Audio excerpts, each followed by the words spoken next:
Assalamualaikum warahmatullahi wabarakatuh. Wadia balad ATE official di mana wae ayana. Alhamdulillah wa syukru ala ni'amillah. Kalayan diwuwuh ku qobul anu maha agung, dibarengan ku pang ijabah anu maha kawasa, diiring ku kadeudeuh kanya Gusti anu maha suci. Urang ayeuna dugi kadanget ayeuna masih keneh tiasa ditepang dangukeun deui dina acara anu matuh kamemet urang sadayana. Nyatana dina pagelaran dongeng Sunda, jejer carita jawara leuweung larangan. Ayeuna bagian anuka 11 nanya pamiarsa. Ieu dongeng mangrupikeun buah karyana Abah Supriyatna N. Sabah di Palihan Sumedang. Kangge Bah Supriyatna ngahaturkeun rewunuhun laksaketi kabingahan. Rehna parantos ngawidian mamang kangge medar ieu dongeng dina kandaga ATE official ieu. Atuh sumangga kanu teu acan subrek kantun subrek heula. Arah langkung pogot sareng langkung sumanget deui ka si mamangna dina enggoning medar ieu dongeng. Nging hilap di like di komennya nu saseueur-seueurna. Laina naon? Mamang masok bingah kitunya. Upami maosan komentar-komentar ti para wargi sadayana teh. Atuh ngarah teu nyangkolong tingkana waktos sumangga. Ayeuna mah urang lajengkeun deui dongeng jawara leuweung larangan bagian anu ka 11 na. Kumaha salajengna? Sor cikopina, betot simutna, pagan heula tali kolorna, bisi morosot, merezel, morozol, uzel-uzelan di tengah jalan. Tumpak dung dung tes.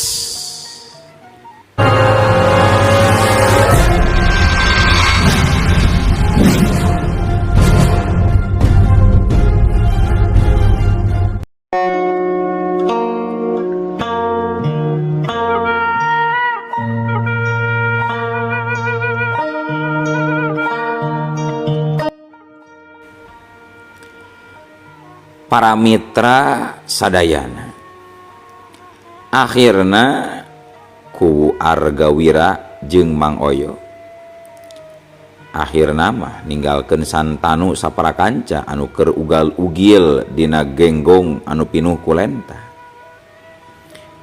Ku Arga jeung Mang Oyo lalumpatan deui rek muru imahna Mang Sutar anu kahuruan teh. Teu kacatur Mang Oyo oge ki ku Argawira anu geus aya di lembur nenggeng. Saminggu ti harita kayan lembur nenggeng teh geus tingtrim deui, taya bancang pakeuhna naon. Samala imah Mang Sutar bisari oge. Saminggu di tas kajadian diduruk ku rombongan Kisantanu geus bisa ngadeg deui. Eta teh hasil tina gotong royongna warga pilemburan nenggeng. Cag urang tinggalkeun kayaan di lembur nenggeng. Ayeuna urang nyaritakeun deui lalampahan Nyi Maswati anu keur asruk-asrukan di jero leuweung larangan kalereun wewengkon Gunung Kuda. Nalika keur asruk-asrukan dina jero leuweung, Nyi Maswati ngagerentos dina jero hatena. Aing moal wakanapungan Kang Uwar anu keur aya di tempatna Uyut Capung. Keun Kang Uwar sina dielmuan heula ku Uyut Capung. Tapi aing kudu neangan manini Majumsi anu cenah keur ditawan ku si Karta. Ongkohan aing teh can nyaho dirupa mitohan ini. Ayeuna ku aing rek ditalungtik di Paluru. Di mana aya nama Jumsih teh? Kitu galecok nah hate Nyi Maswati dina waktu harita. Nyi Maswati geus aya kana 10 poena asruk-asrukan di jero leuweung. Nya dina waktu ka 10 poe eta Nyi Maswati pasarandog jeung hiji jalma. Boh Nyi Maswati boh eta jalma waktu pasarandog di jalan satapak tengah leuweung teh. Masing-masing kacida kagetna tur kacida ruasna. Sabab teu nyangka bakal paamprok di eta tempat. Sing horeng geuning eta jalma teh tayalian Kidawong. Kidawong anu diusir ku Juragan Karta teh. Alatan Kidawong dianggap tebecus ngalaksanakeun tugas di Juragan Karta. Alah, bet kabeneran teuing dewek make jeung dipanggikeun jeung kabogona si Uar di dieu. Jikana dewek bisa digawe deui di Juragan Karta, mun bisa newak nyaneh nyai. Saha ngaran nyai teh? Kitu ceuk Kidawong bari ngahalangan jalan liliwatan di eta tempat. Kurang ajar sia. Halik, ontong ngahalangan jalan, aing rek ngaliwat. Ceuk Nyi Maswati nyaritana bari terus ngalengkahkeun sukuna nyampeurkeun ka Kidawong. Hehe. Tenang nyai, tenang. Mending oge urang saling wanohkeun diri we. Mun geus wanoh, urang odoh-odohan jeung Kang Dawong. Yap ka dieu sing deukeut nyai geulis. Ceuk Kidawong bari ngabaplangkeun leungeunna. Terus rek ngarangkul ka Nyi Maswati. Tapi Nyi Maswati gasik nyingcat kagigireun Kidawong. Atuh puguh we. Kidawong teh meuni asa diheureuikeun teu bisa newak Nyi Maswati. Aduh, giras oge geuning ieu bikang teh. Hiya, culung. Kidawong ngagajleng luncat. Rek nubruk Nyi Maswati anu teu pati jauh jeung dirina. Tapi deui-deui Nyi Maswati teu beda jeung laleur hejo. Nyi Maswati bisa luncat ukur sakiceupan. Bisa nyingkahan dina tubrukan musuh. Nah, Dawong, dasar manusia heuras ganggerong, ningkas ya. Ceuk Nyi Maswati. Tutas Nyi Maswati nyarita kitu dadak sakala. Beheung Kidawong ujug-ujug heuras alias jogjrong. Beheung Kidawong teu bisa luak lieu. Atuh Kidawong ukur bisa susuruntulan ka hareup. Bari sirahna anggar semut tungkul. Atungan cedak we sirah Kidawong teh neunggar tangkal mahoni anu kacida gedena. Aduh ieu aduh. Kidawong kekeleuweuhan awahing ku nyeri. Sabab sirahna karasa kawas anu bejad. Nyi Maswati barang nenjo kajadian kitu. Mahena oge ngarasa heran. Har. Nah, Kidawong jadi kitu jika babi. Ai. Wa ucapan aing teh teurak kitu. Moal kitu pada aing geus ditawajuh kunyi ajar sakti teh. Cikan ku aing rek jajal deui. Kitu gerentas Nyi Maswati. Dawong. Cager beheung sia. Cager. Tapi sakujur awak sia jadi tiris kabulusan sia. Kitu ceuk Nyi Maswati. Ucapan Nyi Maswati bener-bener saciduh metu saucap nyata. Kidawong bisa cengkat bari ngalieu ka tukang. Dua dampaleungeunna dipake nungkup sirahna anu buncunur. Tapi kituna teh awakna ujug-ujug ngakibrig tiris. Gadona katara ngageter huntunan roktok. Kidawong bener-bener ngerasa tiris anu luar biasa. Lawih-lawih ti kabulusan. Dawong, sok ayeuna rek kumaha? Nah sanggup keneh rek kumbar amarah atau mending diantap di tempat. Ampun, aduh, diris, ampura, diris, aduh. Ampun kumaha Dawong? Ampun Nyai, mamang moal kukudaan moal kukumawani deui.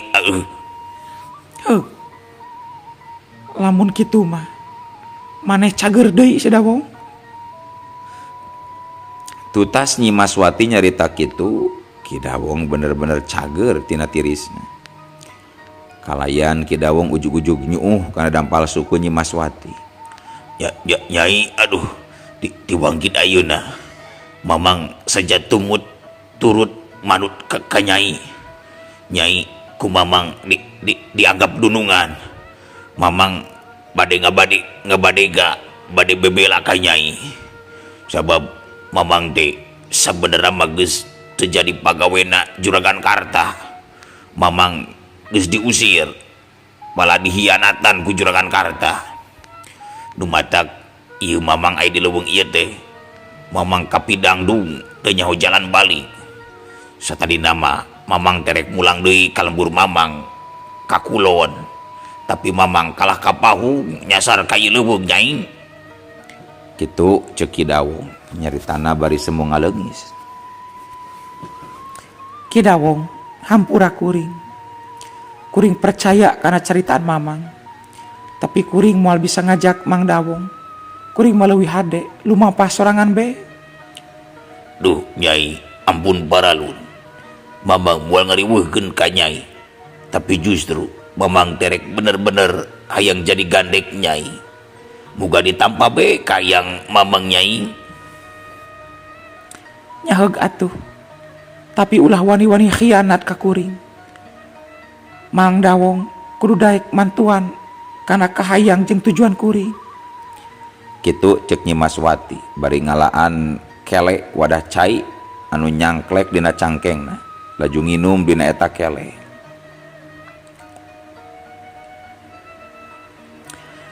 Mitra kaum dangu sadayana, keun urang tinggalkeun heula lampahan Nyi Maswati anu dibarengan ku Ki Dawong. Ayeuna ieu carita urang balikan deui ka tukang. Urang nyaritakeun ngeunaan Santanu katut 4 urang anak buahna anu keur ugal-ugil dina genggong atawa dina embal nu aya di jero leuweung kiduleun lembur Nenggeng. Setan atah, gara-gara hulu aing dikihan ku aki-aki dungaran si Saryo, aing jadi teu bisa hiber. Cacak mun aing bisa hiber keneh mah meureun nasib aing teh moal ngalaman kudu mabas dina genggong kieu. Aduh curig teh. Kitu ceuk Santanu bari ugal-ugil awakna hayang bisa kaluar tina eta embal. Lalu terus kudu kumaha urang teh Den. Perilaku urang rek sabuting aya dina ieu embal Den. Mamang mah meni geus teu kuat ku retepna dicocol lentah jeung reungit. Aduh, ieu lentah meni rimbil sawak-awak Den. Ceuk Ki Jober ngilu nyarita. Halah, aduh, kanyut ieu meni nyeri. Seul kanangan oge. Kawasna wae ieu kanyut teh digegel keuyeub teuing dicocol lentah gitu. Aduh. Ceuk si Pedro nyarita kituna teh dampaleungkeunna bari ngodok kana jero calana pangsina. Nah, ari gep teh dikodok dampaleungeun si Pedro ngaragamang kana palebah paralona. Ari gorowok teh Ki Pedro ngagorowok bari terus mangpengkeun orai kadut. Orai kadut anu dipangpengkeun ku si Pedro teh pas pisan meneran murag kahareupeun beungeut si Bohim. Atuh pogoe si Bohim oge menikot ka calangap awahing kurwas nenjo orai anu ngacepat bari celeungge deukeuteun irungna pisan. Santanu jeung 4 urang gandekna nu memang awakna ngeblesak dina embal teh ukur ka tembong samet gado kaluhurna we maranehna teh bisa hojah ukur ugal-ugil teu walakaya. Nu akhirna 5 anana ukur bisa pasrah kana nasib anu tumibak kana dirina masing-masing. Wanci haneut moyan Sang Surya sumirat ti behwetan. Cai ibun ting garendang ting burileng katojo ku sinar Sang Surya. Manuk recet disarada dina tangkal kiara. Bancet recet patembalan jeung baturna ting araclok dina rawa genggong anu kiwari di eta genggong teh aya Santanu sabalad-balad anu ting harep-hep semu pasrah. Sabab limana oge geus lalungse tayoh namah beakeun tanaga kurut ugal-ugil sapeting jeput. Dina masing-masing beungeutna meuni napuk ngagebleg hideung reungit rawa. Jabati kitu sakujur awakna oge geus rimbil ku lentah anu barentelu besi beuteungna pinuh ku getih manusia.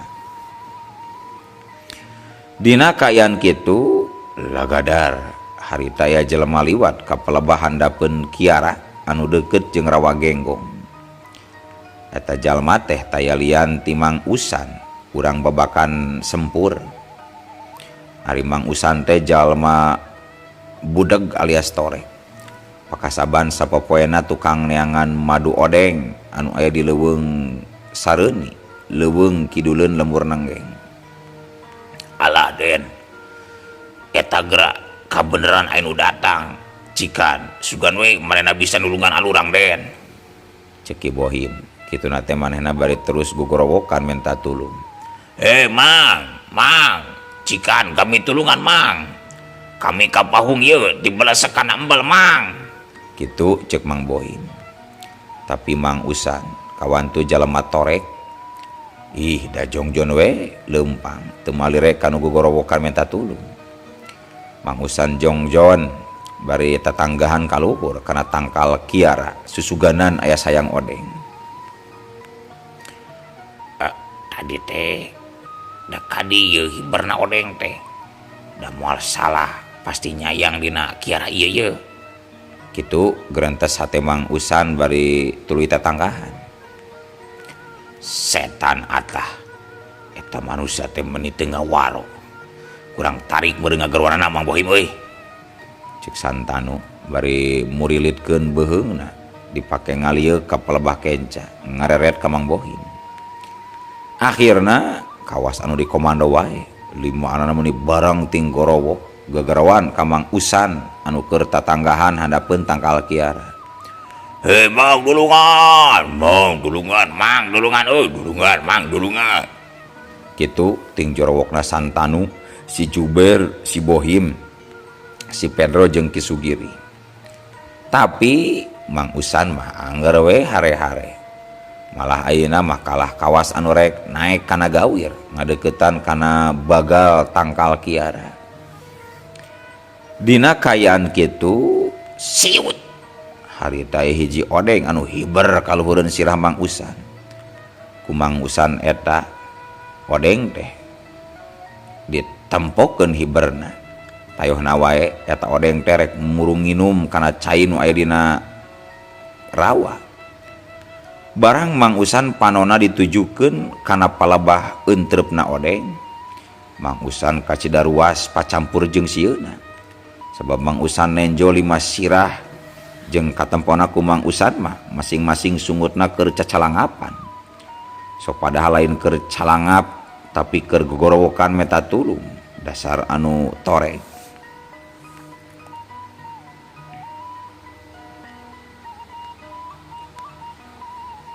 har eta teh geuning hulu jelema.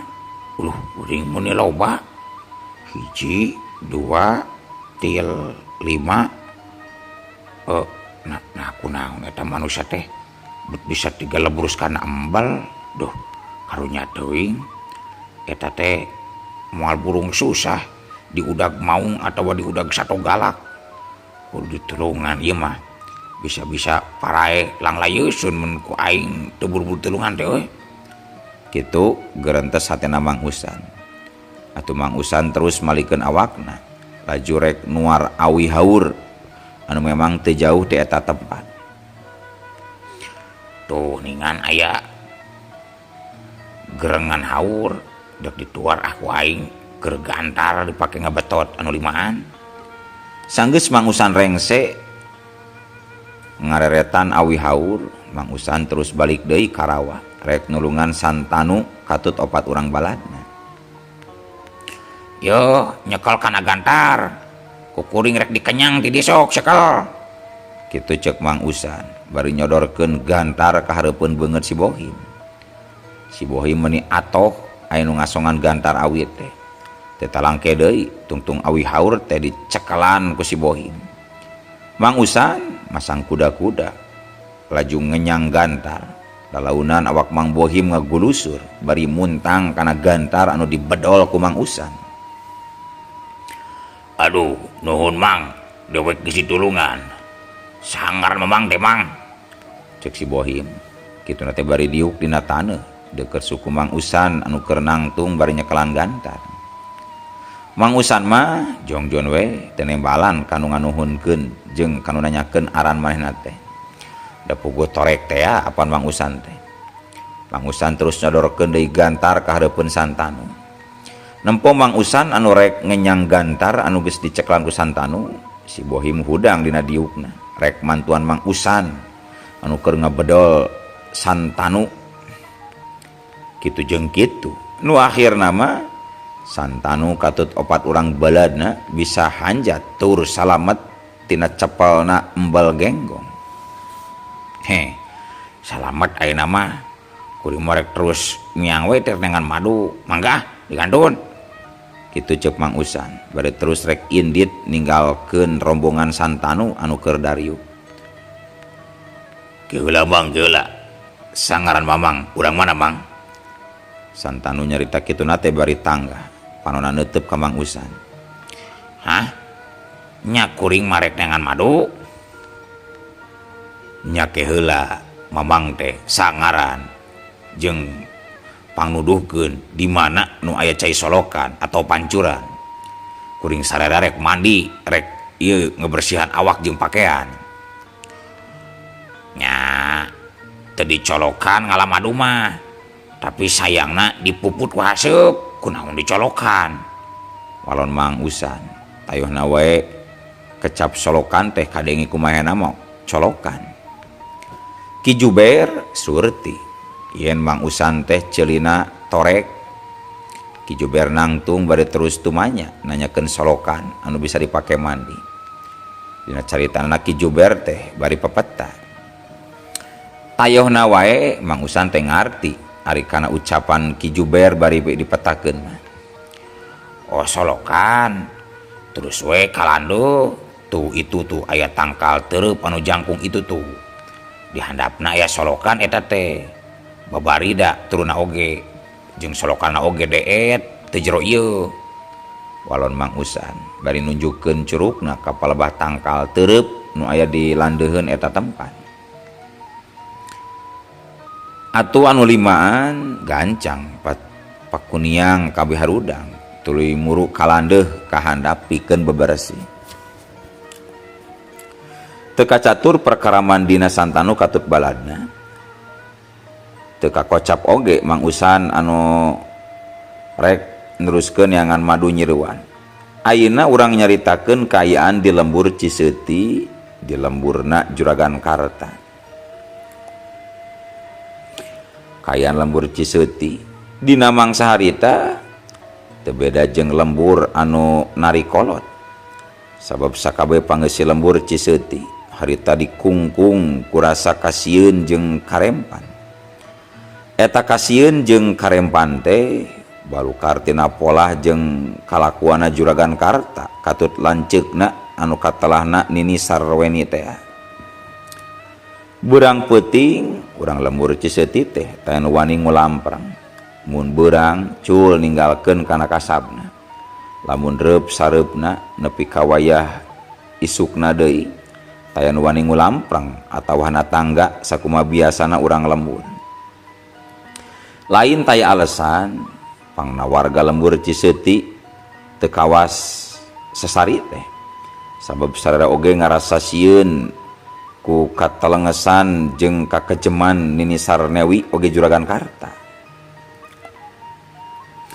Pamolahna Nini Sarnewi jeung Juragan Karta anu teu lumrah, anu teu paruk jeung jalma sejen.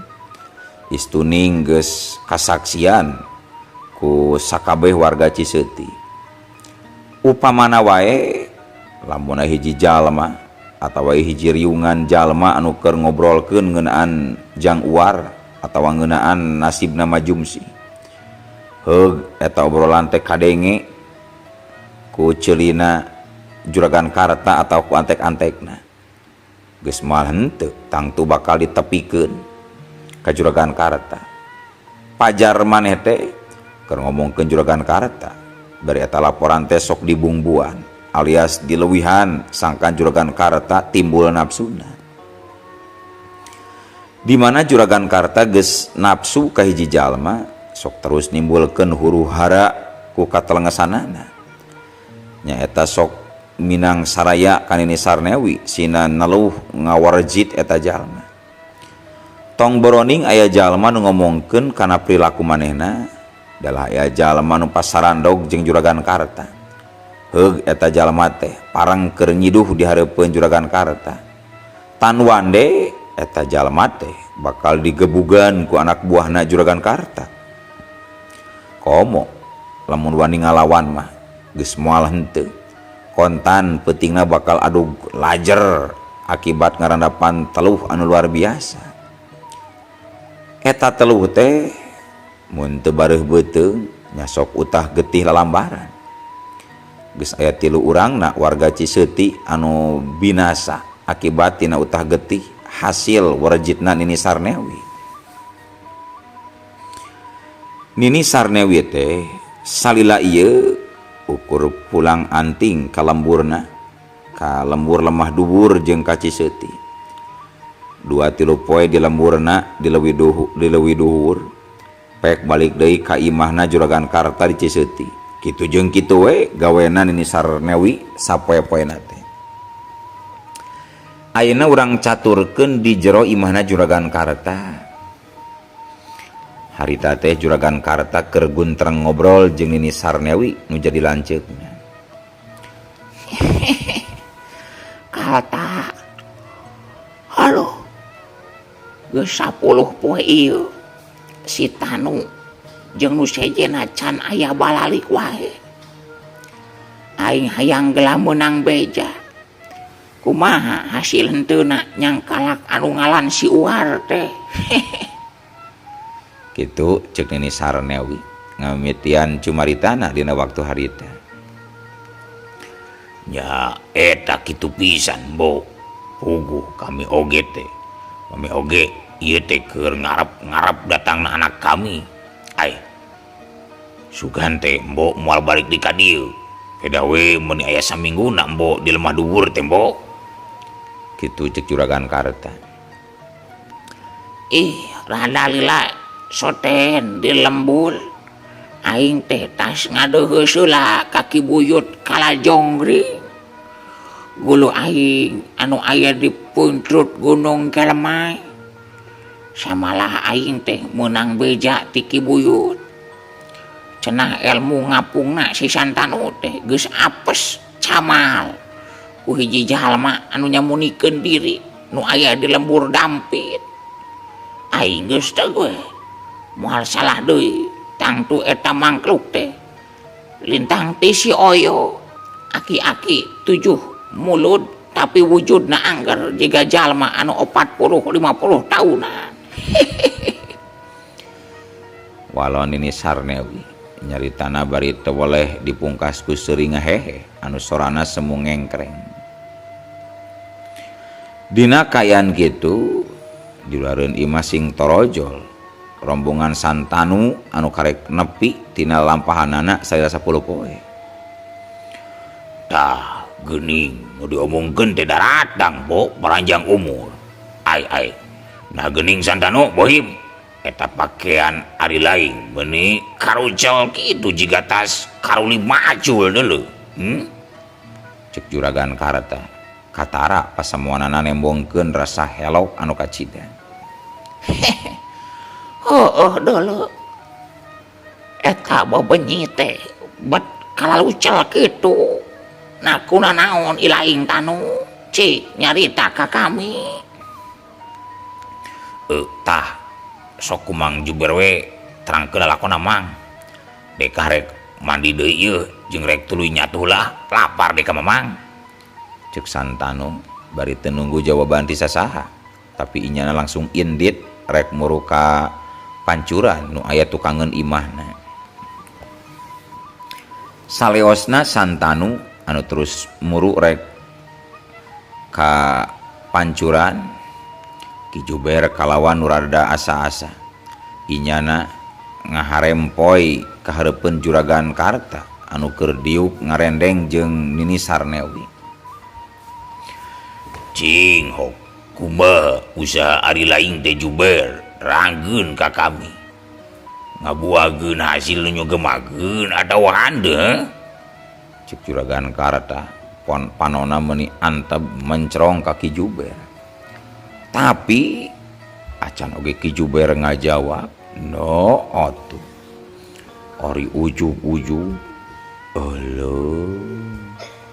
Waktosna kabujeng seep wadia balad ATE ofisial." Keun atunya ieu dongeng teh urang cekapkeun heula we dugi ka dieu. Insyaallah enjing pageto baris dilajengkeun deui. Atuh ku kitu ku kieuna mamang sajamit mungkur amit mundur ti payuneun para wargi sadayana. Hayu permios.